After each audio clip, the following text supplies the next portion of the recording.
Sara da burada. Oh, Koraso lalu menjawab, jadi ini adalah dia. Tapi di sini, dia tampak berbeda.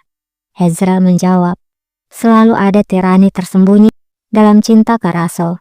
Kita mencintai seseorang, dan kita tidak ingin dia berubah, tetapi itu tidak mungkin.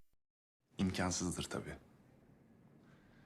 Koraso pun menjawab, aku sangat mencintainya Hezral. Sangat Onu çok mencintainya. sevmiştim Arsıl. Lalu tiba-tiba dia menghilang. Tidak satupun kata. Tidak ada jejak. Dia hanya pergi begitu saja. Sekarang kita tahu mengapa respon Koraso sangat berbeda ketika mendengar nama Sarah diucapkan oleh Hezral. Ternyata Sarah adalah wanita yang sangat dicintai oleh Koraso. Hezral pun menjawab, aku tahu. Koraso pun berkata, di universitas kita masih muda, polos, penuh dengan harapan. Aku tidak punya banyak keinginan. Aku hanya ingin bersama Sarah, menua bersama, dan mati bersama. Sadece Sara ile olayım diyordum. Ama bunlar Sara'ya yetmedi. Hezral pun menjawab, tapi itu tidak cukup bagi Sarah. Koraso pun menjawab, nafsunya adalah untuk kekuasaan, sehingga mengalahkan keyakinannya kepada cinta kami. Tapi suatu hari, dia akan memohon untuk beristirahat di bawah bayang-bayang kekuatanku.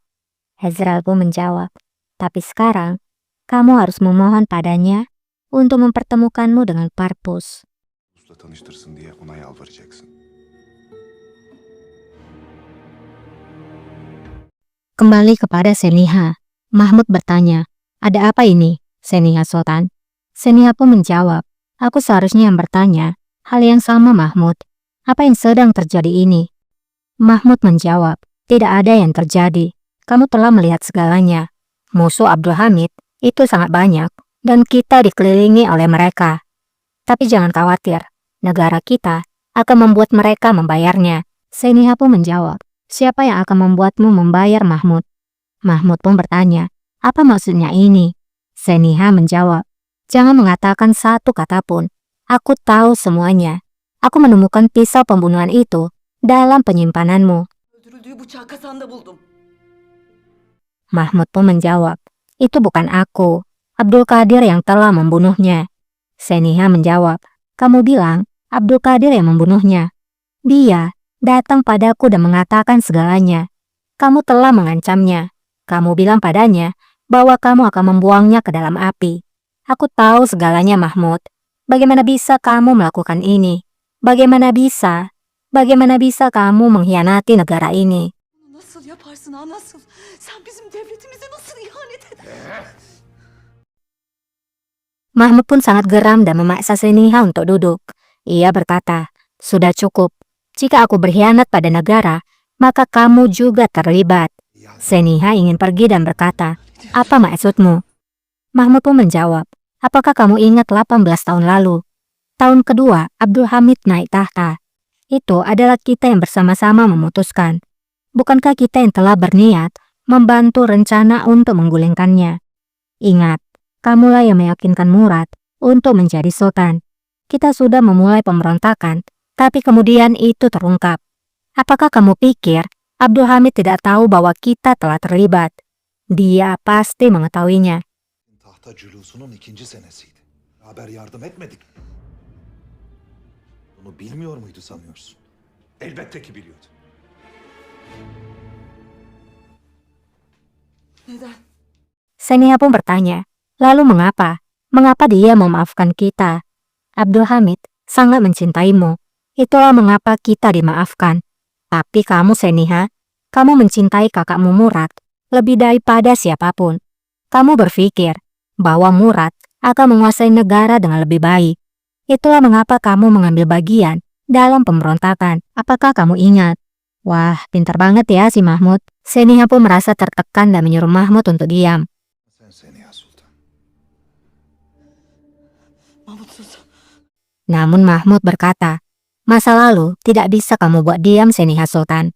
Kamu mungkin tidak ingat dengan hari itu. Tapi aku ingat semuanya dengan sangat jelas. Aku masih memiliki ide ini. kita bisa bertahan hidup di negara ini hanya dengan menyerahkannya ke Barat. O günleri hatırlamıyor olabilirsin. Teslim ederek yaşatabiliriz. Itu memang benar. Dengan ide ini, itu artinya aku mengkhianati Abdul Hamid. Tapi aku tidak pernah mengkhianati negara ini. Tidak pernah. Seniha pun berkata, aku akan mengatakan kepada Wajir Pasha agar menahanmu. Seniha pun akan pergi. Tapi lagi-lagi, Mahmud menahan Seniha. Mahmud lalu berkata, tenanglah Seniha, tenang. Abdul Hamid sedang sekarat. Mit ölüyor. Mahmut. Seniha pun berkata, Mahmud, katakan padaku kebenarannya. Apakah itu kamu? Mahmud menjawab, aku bersumpah. Aku tidak tahu siapa yang melakukannya. Tapi sekarang kita punya kesempatan. Kakakmu Murad mungkin bisa mengambil tahta itu. Seniha menjawab, dia tidak akan menerimanya. Mahmud pun berkata, kamu bisa membicarakan hal itu padanya. Seniha menjawab, aku tidak akan terlibat dengan hal ini. Aku tidak bisa mengkhianati Abdul Hamid. Hamid'e ihanet etmem. Ölmüş birine ihanet. Mahmud pun menjawab, kamu tidak akan mengkhianati siapapun jika dia meninggal. Abdul Hamid sedang sekarat, tapi negara kita masih hidup. Seniha Sultan, kamu akan mengumumkan bahwa kakakmu Murad akan mengambil tahta. Sama seperti yang seharusnya terjadi pada 18 tahun yang lalu. Ama devletimiz yaşıyor.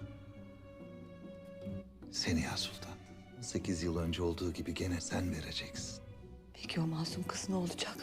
Seniha pun lalu bertanya, bagaimana dengan gadis yang tidak bersalah itu? Apakah kamu pikir kebenarannya tidak akan terungkap? Mahmud menjawab, itu adalah kecelakaan. Dan seperti yang aku tahu, kematian tidak bisa berbicara. Ben ölülerin konuştuğunu ömrümde duymadım. Kembali kepada Bidar. Mereka bertiga pun masuk ke dalam ruangan. Di mana di ruangan itu ada seorang gadis yang terbaring. Bidar pun bertanya pada gadis yang menjaga, bagaimana kabar gadis yang terbaring itu. Dia pun menjawab bahwa kondisinya dalam keadaan baik. Tamam. Abla kim bu? Mehmet heran dan bertanya, kakak, siapa wanita itu? Bidar pun menjawab, Makbule Kalfa. dia adalah Makbule Kalfa, gadis yang berusaha dibunuh oleh Mahmud Pasha. Hanya dengan dia bertahan, maka dia bisa menyelamatkan kita. Wow, ternyata gadis itu masih hidup ya guys.